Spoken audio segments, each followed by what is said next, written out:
Episode 150 of the podcast. This week we'll talk about routines and being flexible, their advantages and disadvantages of both of these styles.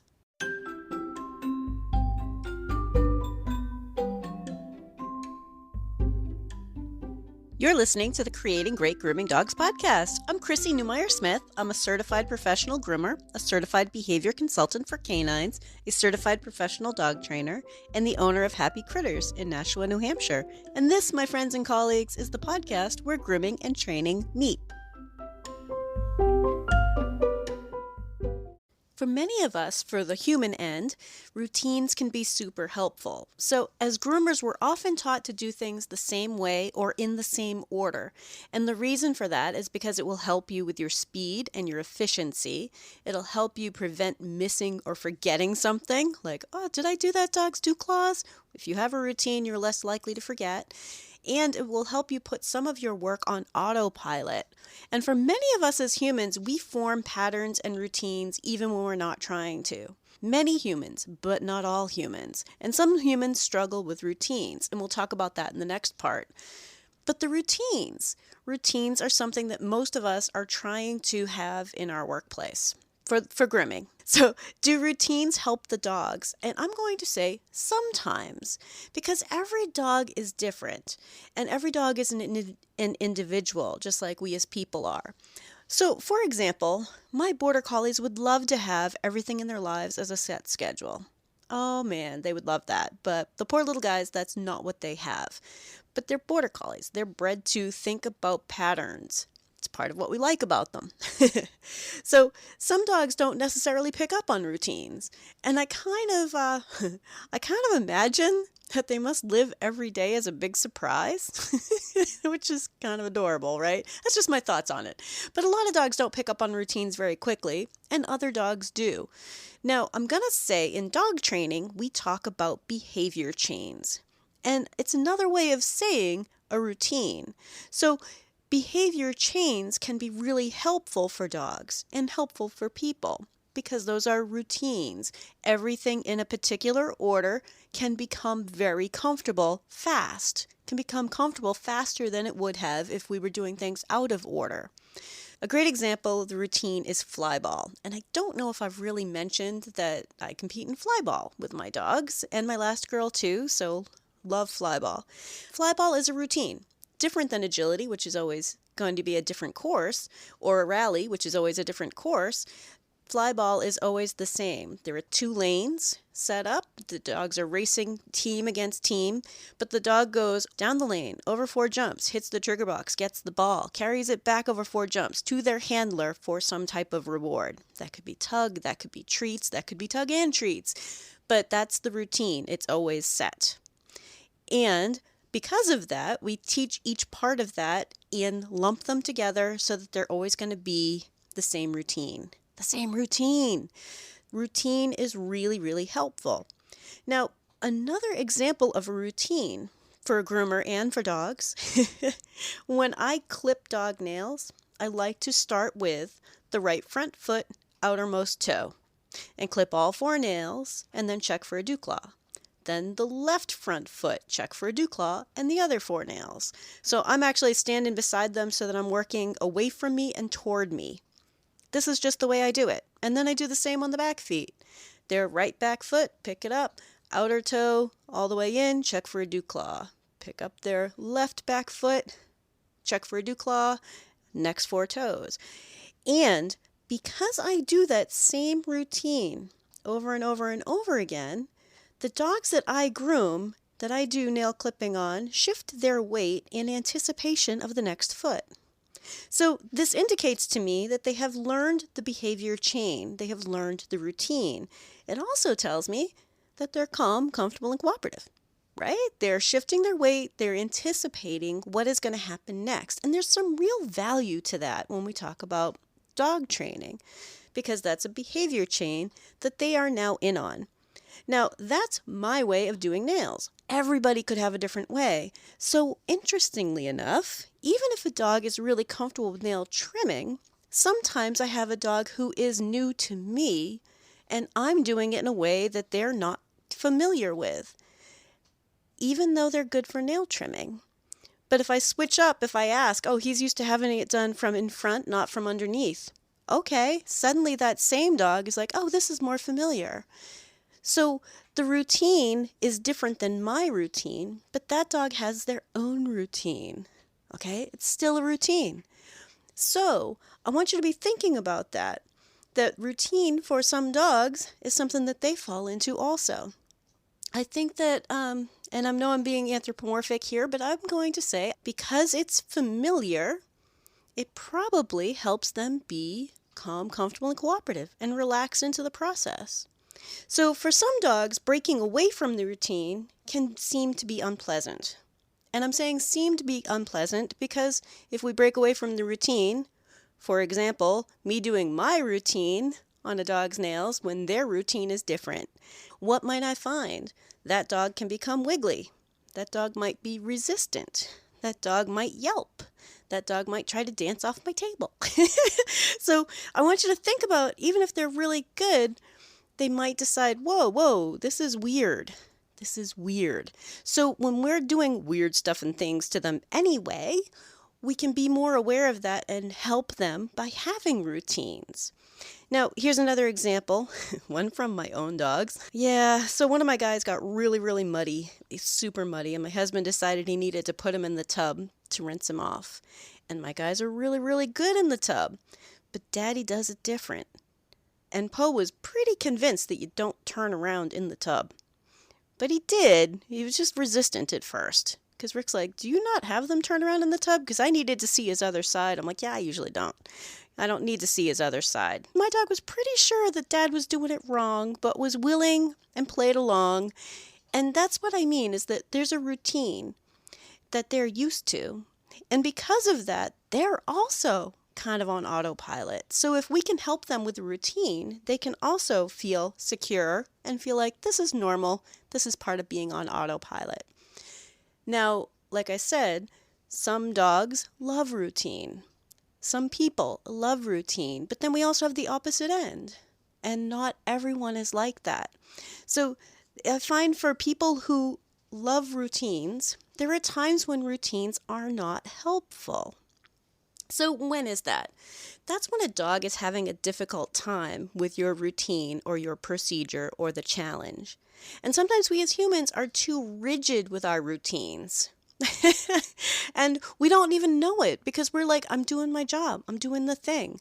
I don't know if you've ever had a habit that you weren't really aware of, but yeah, you start recording a podcast and you'll realize how often you say, and I'm going to leave those ones in, but I've gotten better about it. There are still a lot of ums, things that you are not aware that you do. We have routines that we're not even thinking about, and sometimes we as humans are being very rigid about it. So for example, I do nails, I do all of the nails in this way at this stage of the grooming.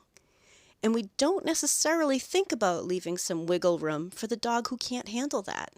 Like, oh, this is the way I do my nails. This is when we do it. We do it as prep work, or we do it straight after the bath, or we do it before trimming, whatever that case is. Maybe it's I always grind, or I always clip first, then grind, or whatever that rigid routine is. Sometimes we as humans have trouble breaking away from it when a dog is having difficulty. That can be really hard for us as humans. And when I say making accommodations for the dog, that can be really hard. So what kind of accommodations might we make? So for example, I may trim one nail and then move back to something like brushing their shoulder. We have a lot of brushing to do, so I don't need to do the nails all in one sitting. I can go back to something the dog is comfortable with and then circle back and do maybe 2 more nails. Now, I will say for people who really like routines, this can seem like chaos. And if it helps you, having a notebook beside you so that you can keep track of which nails you did, if that's something you're doing, like for nails, if it's something that has multiple little pieces that all need to be done, if circling back stresses you out or makes you feel like you're going to forget something, go ahead and have a notebook out. And just write it down. You don't need to write it out in words. You could just do, circles for each foot and just cross off which foot got done. But think about keeping track of your progress because it's going to be very different than your routine. Now your brain has to think about it. And for people who like routines, this can be really, really hard. Now, in the next part, we are going to talk about the people who are really flexible and don't really deal well with routines.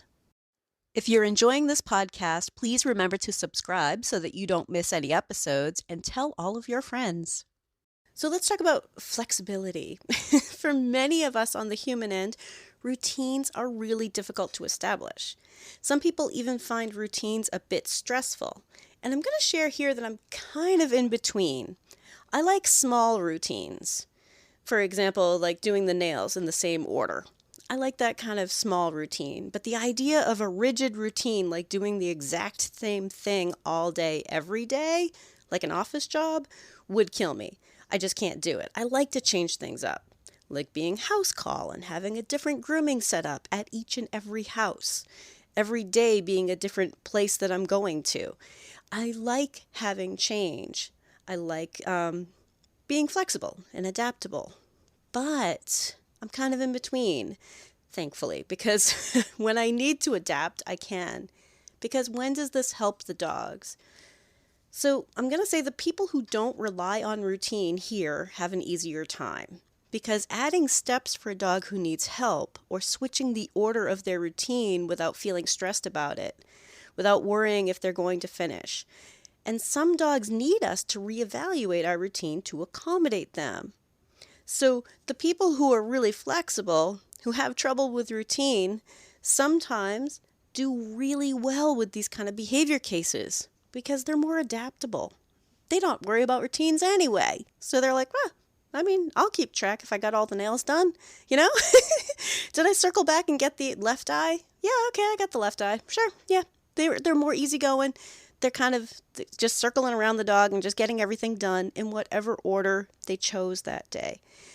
Not necessarily the way we usually teach grooming, because routines are helpful, but for a dog who's having some trouble, who might need us to accommodate them, to reevaluate our routine, the people who have trouble with routines are going to be able to adapt quicker.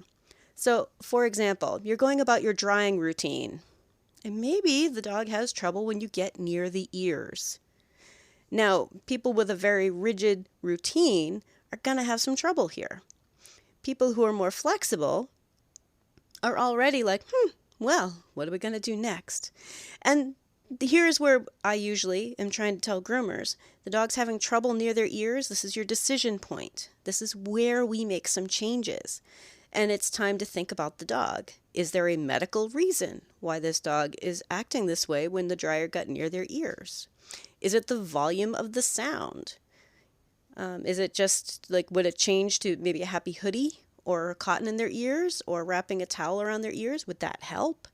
How can I help this dog be calm, comfortable, and cooperative? Would a dryer brush be helpful? So there are many things that we could change up, but we have to let go of the routine. There's a downside to being flexible too. What's difficult for us if we are more flexible is that we don't really use a lot of routines. But even with the dogs who require extra help, there's a real benefit to teaching these dogs a routine and trying to work toward them learning this is the way we do it every time, because learning the steps and being able to calmly anticipate what will be coming next has some real value in dog training. So if we're able to, we need to still be working toward, okay, this dog is having a problem with this. This is the way we're going to proceed. And I'm going to try to proceed this way with you from here on out. And to build on that. So it might be that in the beginning we're accommodating an awful lot until eventually they're understanding this is the way we do things. This is how we do it here, and feel comfortable with the steps and the process. So that's the downside to being flexible, is that we don't always help the dogs learn a behavior chain and learn a routine. If we're too flexible, it makes it really difficult for dogs to figure out what's going to come next. So we want them to know what's going to be happening next, and allow for us to be flexible for them. Some examples of teaching a dog who's having difficulty about a routine could include how to stand still on a table while we lift their feet, and the way that we're going to lift their feet, and the order that we're going to lift their feet for doing a nail trim. It could be that they get used to the way we put them in the tub and the process where we scrub them. Wetting you down, scrubbing you, wetting you down, conditioner, wetting you down, toweling you off. If we can make that process very familiar and keeping in mind calm, comfortable, and cooperative for many, many dogs, that's going to be enough for them to start to relax into what we need to do. So if you are having a hard time with routine, the good news is that you can break routines up into smaller pieces. And that's what I mean by I like small routines, but not necessarily like the big picture routine. No 2 days are exactly the same in my world, and I'm fine with that. Other people find that to be chaos, but I like small routines. Small routines. So an example of humans with a small routine is that no matter what time I get up or what I'm going to be doing on that particular day, the first thing I do when I get up is I let my dogs out, start my coffee maker, and gather up the dog food and get ready to feed them. That's always, always, always going to be the first things that I do. That's my routine. But that could happen at a different time each day. So when we look at small routines, we don't necessarily need to do everything for a dog in the same exact order. Not everything. And what I mean by small routines is that maybe it's just we need to really stick with a rigid routine while drying this dog, because we've worked on a routine for drying because that's what this dog has trouble with. But then the rest of our grooming could be, oh, I think I'm going to trim his legs first and then into his body, or the opposite. I don't know. So it's about having some routine. And that's where these 2 points of view come in, is that neither one of them is right or wrong, just that we have to be able to adapt to the dog and do whatever it takes to help that dog learn more about our process and feel comfortable with it. Now, another example for you, I get a lot of dogs when they're older and they have some health problems, or maybe they're an adult who is just going through this point where they are no longer good for grooming wherever they were being groomed before, and I work them up to the point where they're really good for grooming. And then I want them to also be good if they go to their old groomer again. So I start changing up their routine. I start getting them used to beyond what I usually do, to some other ways that people do it. For example, when the dogs that I groom go down south for the winter, some of those dogs, I'm like, okay, I'm also going to teach you a different way of doing your nails. Because some people like to do them from in front and some people like to do them from underneath. I'm going to make sure you know about nail grinding. I'm going to make sure you know about nail trimming so that when you go to someone else, it's not going to be unfamiliar. So sometimes I'll take a routine and then start building out new routines around it. Because I'm a training geek and I can't help myself. But I want you to be thinking about sometimes a dog finds that familiar. That routine is really helpful for the dog. So being flexible is important if that's what the dog needs. And coming up with a routine is important if that's what the dog needs. But we all have to circle back and think about what this dog is looking for. What does this dog need to be calm, comfortable, and cooperative? So some of it's going to be the human end, how we feel about routine, and a lot of it's going to be the dog end and how they feel about routine. And are we pushing them into a routine that they can't handle? In which case we need a new routine. So if you're really drawn to routines, if this is something that, your whole world is around, then I want you to start thinking about these as additional routines. Oh, what? I know. If you are really drawn to routine, and you turn everything into a routine, a task, a behavior chain, like this is the way we do it, then I want for you to think about it as alternative routines. Oh, this dog needs extra help, so I have a new routine that I'm going to try with this dog. And then later on, maybe steps can be removed from that routine to streamline it. And hopefully that verbiage makes sense to the people who are really drawn to routines and structure. And for the people who are more flexible and have trouble with routines, I want you to think about sometimes building a good habit with a dog can be really helpful. And it doesn't have to be the same thing every darn time for every entire grooming process. But if you start writing down in your notes, this dog, we have a habit of doing it this way.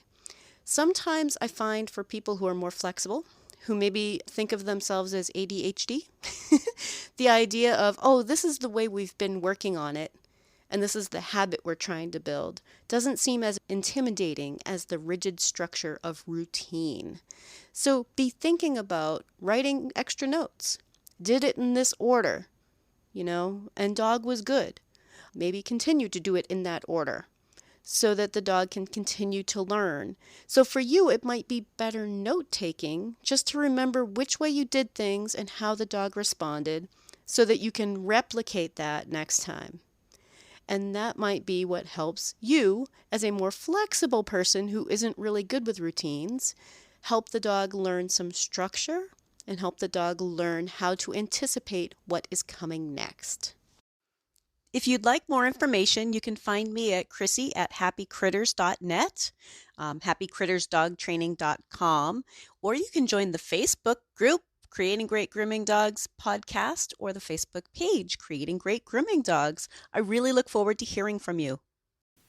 If you're ready to go beyond the podcast, and I hope you do, I've made it really easy for you. If you go to creatinggreatgroomingdogs.com and click on your next step, you'll see all of the options. There's the Scholar Lounge community, there's the Modern Grooming Professional certification, there's Master Canine Stylist and Professional Canine Stylist diploma testings, there's the Behavior Lab for coaching and private one-on-one sessions with me, and of course the Master Groomer Behavior Specialist program.